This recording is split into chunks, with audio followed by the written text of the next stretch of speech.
The third set of 10 Iridium Next communications satellites were prepared for launch at Vandenberg Air Force Base over the last month. Credit Iridium 10 new satellites for Iridium's $3 billion next-generation communications network are set for launch Monday from California's Central Coast aboard a SpaceX Falcon 9 rocket. The mission's Falcon 9 booster passed a pre-launch hold-down test firing Thursday, clearing the way for liftoff Monday at 53,724 am. PDT 83,724 am. EDT 123,724 GMT. The Falcon 9 has an instantaneous pre-dawn launch opportunity Monday to deploy the Iridium satellites into orbit. There is a 90% chance of favorable weather, according to the official launch weather outlook. The 229-foot-tall 70-meter rocket was rolled out to its launch pad over the weekend at Vandenberg Air Force Base, California, and lifted vertical for final countdown preps. The time of Monday's launch was calculated to place the 10 Iridium spacecraft into Plane 4 of the company's constellation, which is spread among 6 orbital planes, for a total of 66 operational satellites. Two previous deployments of Iridium's new generation satellites by SpaceX Falcon 9 rockets in January and June began refreshing the company's fleet, replacing aging voice and data relay platforms launched in the late 1990s and early 2000s. Designed by Thales Alenia Space of France and built in Arizona in partnership with Orbital ATK, the Iridium Next satellites are mounted on a toy dispenser inside the Falcon 9's payload shroud. The satellites, which each weigh 1,896 pounds 860 kilograms, will separate from the Falcon 9's upper stage one at a time beginning around 57 minutes after liftoff. Monday's mission will give Iridium 30 new generation satellites in orbit. Iridium ordered 81 Iridium Next spacecraft from Thales Alenia Space, and 75 of them have been assigned for launch on SpaceX Falcon 9 rockets. Of the 20 Iridium Next satellites launched to date, 13 are already in service, and the other 7 are drifting to their designated orbital planes, according to Jordan Hassan, an Iridium spokesperson. All 10 satellites launching Monday will go into service in Plane 4 within a few weeks of their arrival in space, taking the slots of the spacecraft currently occupying the plane. The Iridium fleet provides global coverage from polar orbits 485 miles 780 kilometers high, employing inter-satellite links to relay voice and data messages between spacecraft, bouncing signals around the world via an interconnected communications web.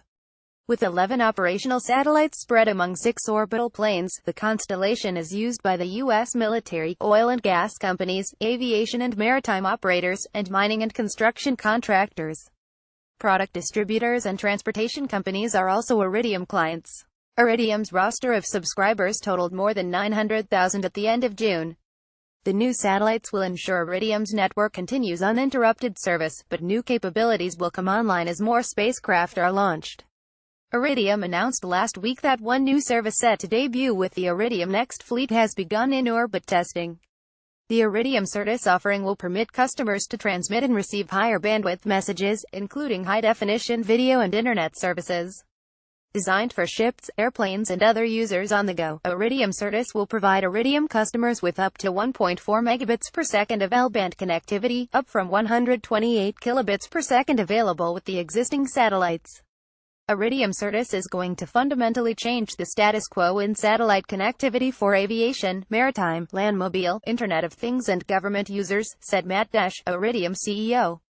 Achieving this major milestone continues our momentum for our mission to introduce world-changing broadband services and applications designed to help our partners provide critical connectivity solutions, both standalone and in support of other broadband technologies.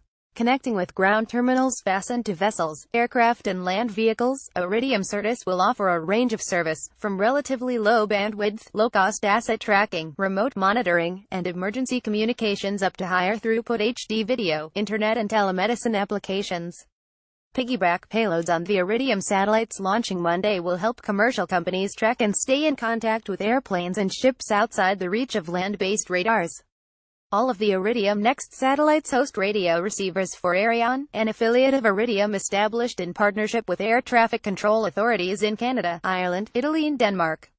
8 of the 10 satellites awaiting liftoff Monday carry ship tracking antennas for ExactEarth, a Canadian company. The Iridium Next satellites are manufactured in assembly line fashion in a specially equipped cleanroom at Orbital ATK's facility in Gilbert, Arizona. The factory can churn out up to 5 satellites per month. Our teams, not only in California, but also in Arizona and in Northern Virginia, have maintained a steady and impressive pace when it comes to pre- and post-launch operations, Dash said in a statement. We're setting a new industry standard for satellite deployment, in terms of both time and efficiency. On our end, all systems are go for our coming pre-dawn launch. SpaceX engineers will switch on the Falcon 9's avionics and computers in the final hours of the countdown, and a poll of the launch team set for 4:24 a.m. PDT 7:24 a.m. EDT 11:24 GMT. Filling of the Falcon 9 with supercooled, densified RP-1 fuel should begin around 3 minutes later, according to SpaceX launch press kit. Cryogenic liquid oxygen is scheduled to be pumped aboard beginning at 5:02 a.m. PDT 8:02 a.m. EDT 12:02 GMT.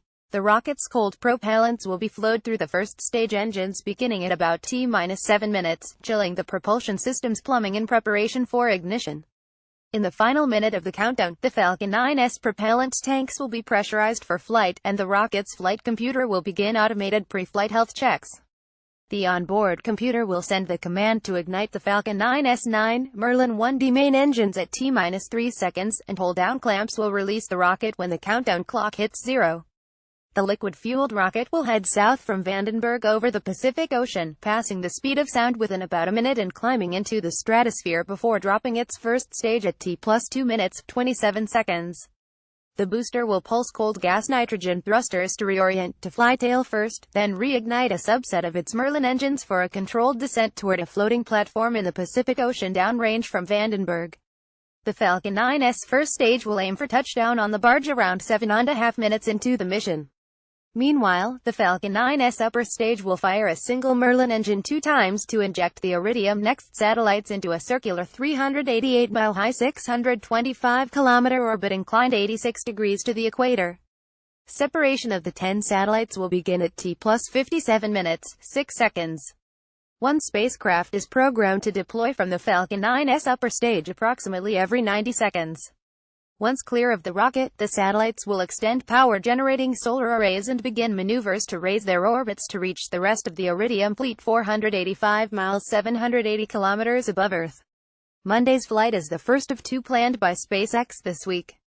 Crews at NASA's Kennedy Space Center in Florida are readying another Falcon 9 rocket for liftoff Wednesday evening with a geostationary communications satellite for SES and EchoStar. That flight was slated to take off Saturday, but SpaceX delayed the launch to resolve a technical issue on the rocket. Email the author. Follow Stephen Clark on Twitter at StephenClark1.